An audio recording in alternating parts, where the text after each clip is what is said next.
Is it too late to stop climate change? Scientists warn time is running out as millions of young people demand world leaders act now. But will their passion turn into political action? This is It's Her Story.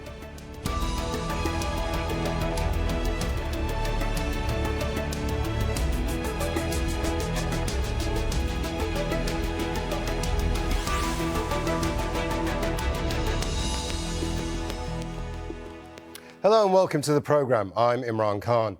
We're running out of time to stop climate change. That's the warning from the United Nations Weather Agency as world leaders meet in New York for a major UN climate conference. The World Meteorological Organization says carbon emissions increased 20% in the past 4 years, which are on track to be the hottest on record. And ice sheets are melting faster than before, causing sea levels to rise by 5 millimetres a year. Scientists warn that even if every country meets the carbon emission cuts agreed in the Paris Climate Agreement in 2015, the world would still be 3 degrees warmer, which is potentially catastrophic. We want our future! When do we want it now? We want our future! It's this urgency that's forced millions of young people to protest. From Asia to Africa, they rallied to demand action from political leaders meeting at the UN. The Swedish teenager who inspired the global climate strikes says their voice must be heard. Millions of people across the globe marched and demanded real climate action, especially young people. We showed that we are united and that we young people are unstoppable. Before Monday's summit, the UN Secretary-General told Al Jazeera's Planet SOS programme that world leaders need to turn up with plans, not just speeches. I have 3 granddaughters. I have no idea how the world will be when they will have my age. When they will be 70, the world will be completely different. But one thing is clear. My generation has the obligation to allow them to live in a healthy planet. And we are not fulfilling that obligation. We are destroying the planet in which they will have to live.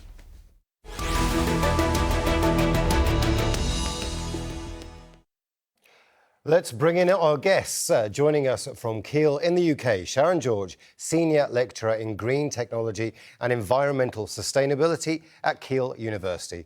On Skype from London, Claire Farrell, co-founder of the activist group Extinction Rebellion, and in Brussels, Simon Alcock, Head of Public Affairs and Campaigning at Client Earth, a non-profit environmental law organisation. Welcome to you all. I'd like to begin with you, Sharon George, in Kiel. It's not so much climate change anymore, but it's climate changed. Even if we try and reverse things now, it's almost too late, isn't it, to try and do that? So surely what we should be looking at is an achievable goal and how to deal with this new reality that we find ourselves in.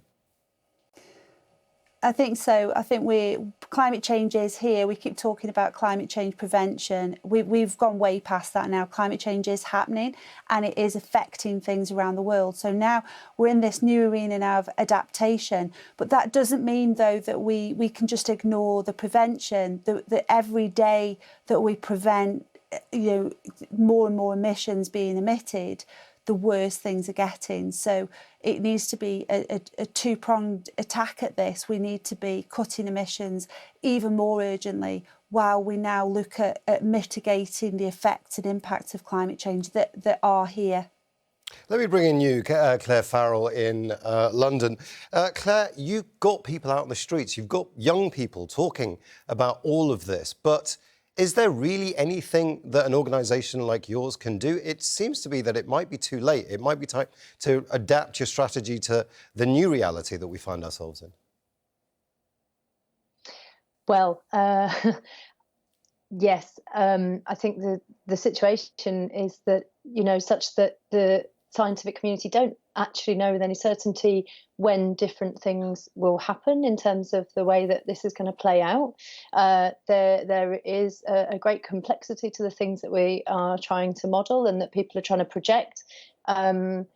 The rigour of that work is very much appreciated by people at Extinction Rebellion, but it's important that we recognise that we're in a very high risk situation. This is a risk assessment moment, I think, and indeed there is a need for mitigation and adaptation, and a lot of the adaptation is going to be social and, to be honest, emotional and psychological, that people need to get their heads around the fact that we are guaranteed now, I think, to pass on a worse life to the next generation every successive generation. We don't have any precedent for that. We don't understand how to do that. So yes, the challenge is huge.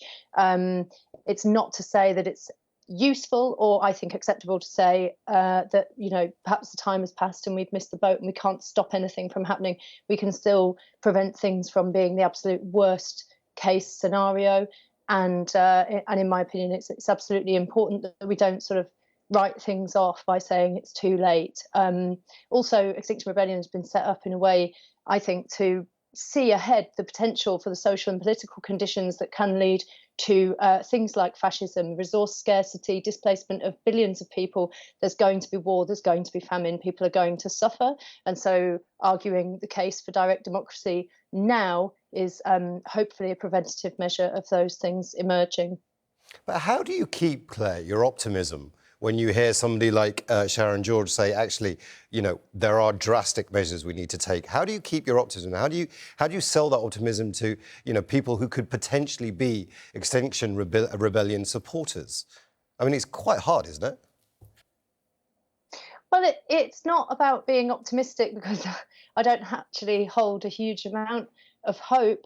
But to be honest, you know, I've lived my entire life as an organizer and a campaigner and a sustainability practitioner and educator, and I feel very strangely liberated by the context of our life right now, because I think it's fair to say that for me, it seems there's nothing else really worth working on. Some people think that we'll have social collapse within 10 years, even in the UK. So what other work is there to do but bring people together and build community? I want to bring Simon Alcock in here from Brussels. Simon, we get told so often that we need to, as individuals, do something. Stop using plastic bottles, single-use plastics. We need to cut down on the amount we drive. You know, there are measures we can do as individuals, but that's not enough, is it? The question I'd like to ask you is, this is about legislation, isn't it? This is about big international organisations, the UN, the EU, actually putting in place legislation, putting in place international law that can be, that is achievable and that can be enforced. Definitely. I mean, we all have our role to play, but if we're really going to get out of this mess and tackle climate change, it's government that has to play their part and bring in these laws and bring in the policies that we need to see, and also the private sector as well. But we know unless government brings in those policies, the private sector won't act. And so that's what we're trying to do. We're enforce the current laws that we have, but really bring in new ambitious policies and new laws that are going to help get us out of this mess. But the bottom line of all of this, Simon, is that businesses won't change unless they see a profit in it. So it has to be, you know, a halfway kind of measure. You know, businesses still have to make money, but we still have to try and do what we can. Yeah, businesses would say that. I think they're going to have to take account of people just as much as profits now. But also, it's not going to be profitable to burn fossil fuels in the long run. It just won't be. I'll give you an example of some work that we did recently in Poland. We bought shares in a company called Enia, which wanted to build a new coal-fired power plant there in Poland. And we bought some shares and took a shareholder case against that company and forced them to stop building a coal-fired power plant. And as soon as we won our case, their share price went up 4%, which showed that the market agreed with the fact that burning fossil fuels is not going to be profitable. So there's a huge environmental risk to burning fossil fuels and carrying on as business as usual. But also there's a financial risk to these companies that continue to bury their heads in the sand and not take action. So yeah, we need government to force them to act, but these private companies, if they've got any sense, they'd be doing the right thing already. Sharon, I see you nodding your head in agreement there, but it must be very difficult as a scientist to actually put forward a plan to big environmental agencies, to big world governance agencies like the UN, for example, and get everybody to sign up to it. I mean, that must be frustrating for the scientific community. Yeah, it's hugely frustrating. We've been warning about this for decades, and it's almost now we're in this situation of "I told you so." From a scientific point of view, we see any problem through the lens of technology. Well, this isn't a technology problem. We know that technically we can solve this by cutting emissions. That's simple. The problem here is economic and social. Socially, that's changing now. We're seeing movements like the Extinction Rebellion moving forward, and ordinary people who would not normally protest, voting through the means of protest. So the problem lies with the economics, and there are new business opportunities that will emerge out of these, but there are economic impacts of doing nothing, and we are going to see massive changes in things like the ability to grow food, flooding, massive environmental impacts through flooding worldwide. Even if we stick to the 1.5 target, which is going to be massively difficult now to achieve because we've left it so long, and every day we leave it, it's going to be harder to achieve that. But if we just stick to that, the amount of sea level rise that we predict is going to affect millions of people around the world who live near to those coasts, and cities that are located near to those coasts. The economic damage that's going to occur, even if we stick to the ambitious target, it's going to rack up, and somewhere we're going to have to meet that cost financially. Claire, it was only a decade ago that people thought environmentalists were a bit funny, tree huggers, they were a bit, not quite serious about the way the world worked. Extinction Rebellion has changed that slightly in that it's much more kind of activist, but you've still got a problem where large businesses and world leaders are dismissive of what you're asking for. How do you change those minds? Or do you even bother? Do you even bother with the business community? Do you even bother with, governments? Well, the business community exists, governments exist. What we're proposing as our top demand would be for citizens' assemblies to be formed that can take these deliberative and well-informed processes forward in order to make different decisions that currently our governments, quite frankly, are not capable of. They're lobbied, there are vested interests. We haven't seen them make any of the right decisions. In fact, in the UK, they've consistently drafted and enforced policy which consistently makes everything much, much worse. They've acted against the common interest at almost every turn in terms of the environment, particularly this government that we have at the moment. So I think to say that we want to ignore them isn't true, but we certainly want to see power given to people that are capable of making very different decisions. And as for the business community, we've had a positive reception recently. You might know that we've done a lot of actions around Fashion Week and around the fashion industry. We've been invited to roundtables in the House of Commons and to other meetings with people in business to talk to them have a very real conversation basically about what the situation is. And I think that respectful engagement on any level with people who hold any power in our society is super important. And that's what we're about, is non-violence, respect, and positive engagement with reality, which is hopefully what we're bringing to the table.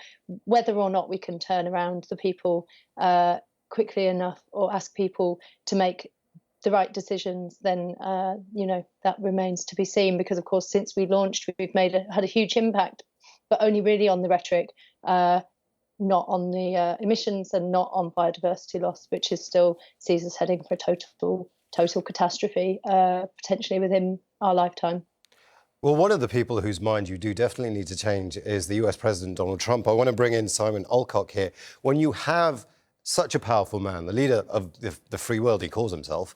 I mean, how do you, when this man says we're ripping up the climate change agreements that we've signed, they're restrictive to business, they're restrictive to growth, how do you get your message out to somebody like that, to people who support him, who say, actually, maybe you guys aren't telling the truth and you're making it out to be a lot bleaker than it actually is?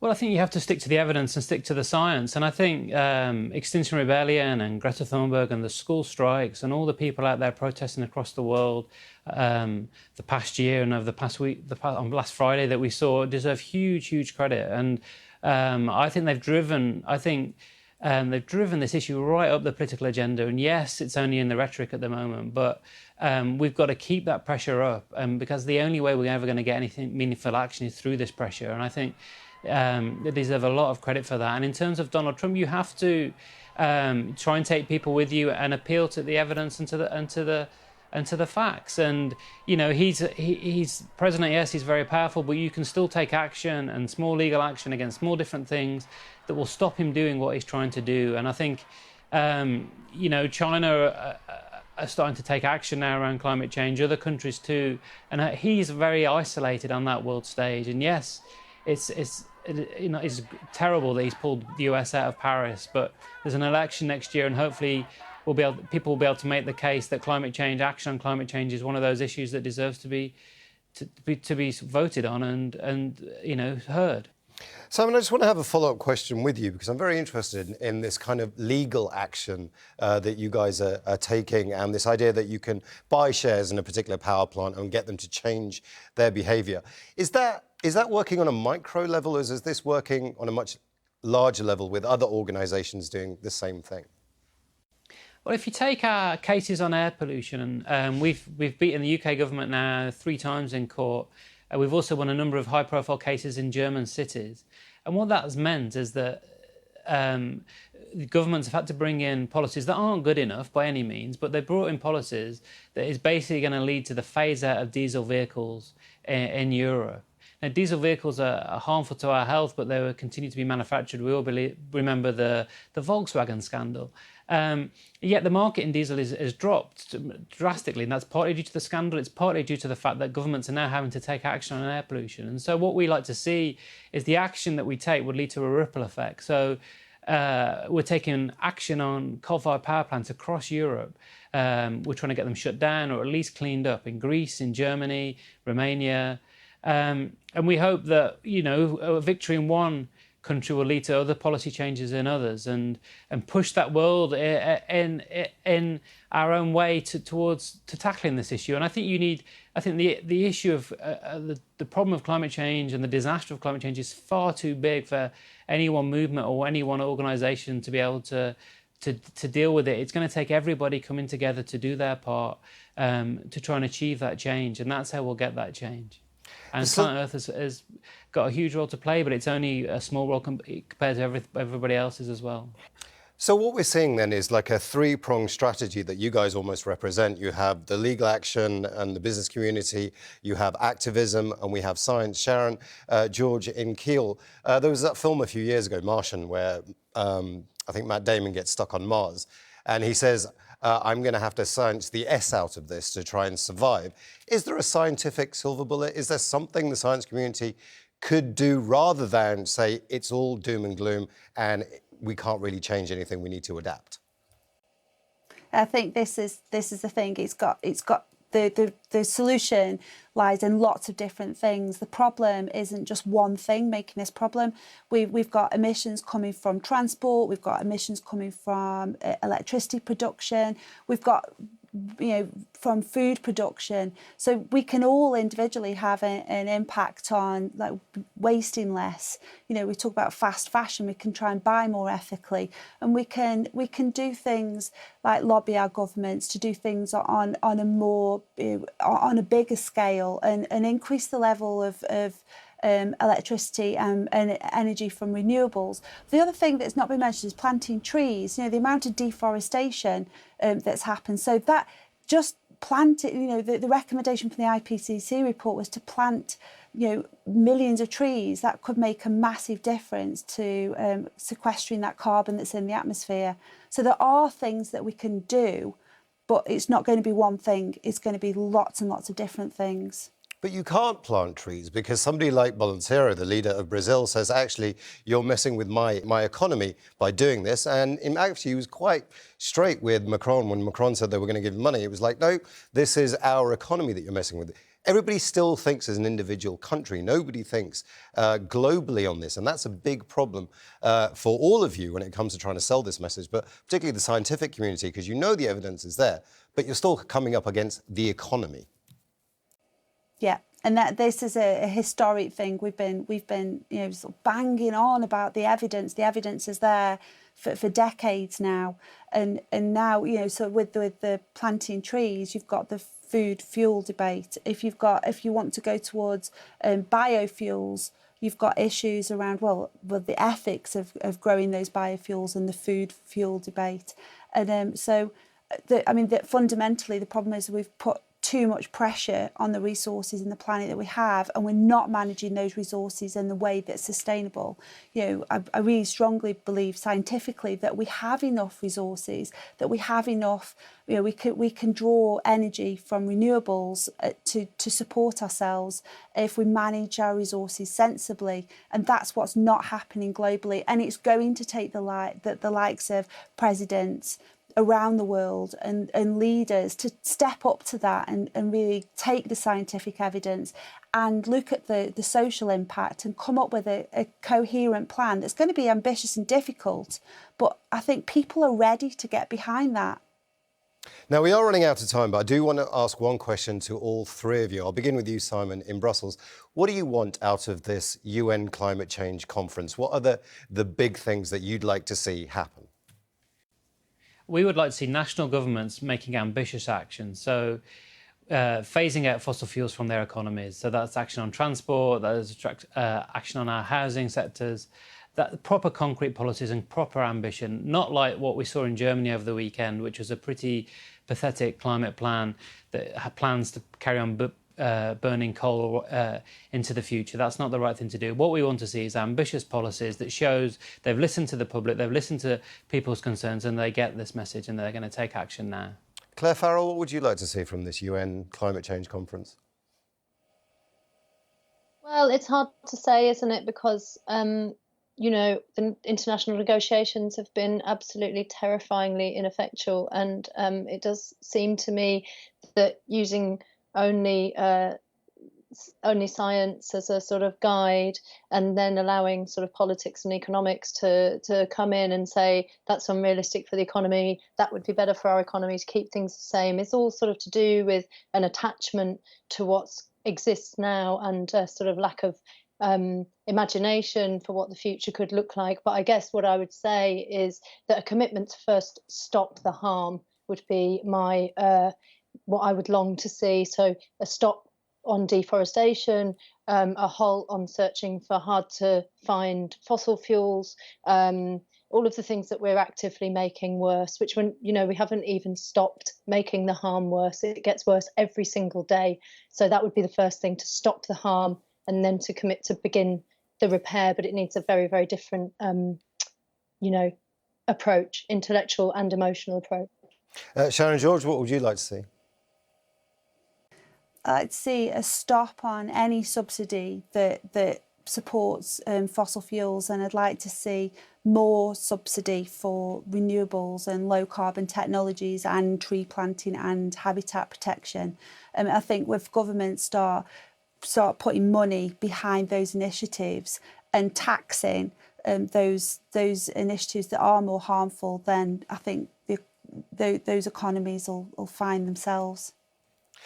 Thank you very much to all our guests, to Sharon George in Kiel, Claire Farrell in London and Simon Alcock in Brussels. And thank you too for watching. You can see the programme again anytime by visiting our website, aljazeera.com. And for further discussion, go to our Facebook page. That's facebook.com/AJ Inside Story. And you can also join the conversation on Twitter. Our handle is @AJ Inside Story. From me, Imran Khan, and the whole team here, bye for now.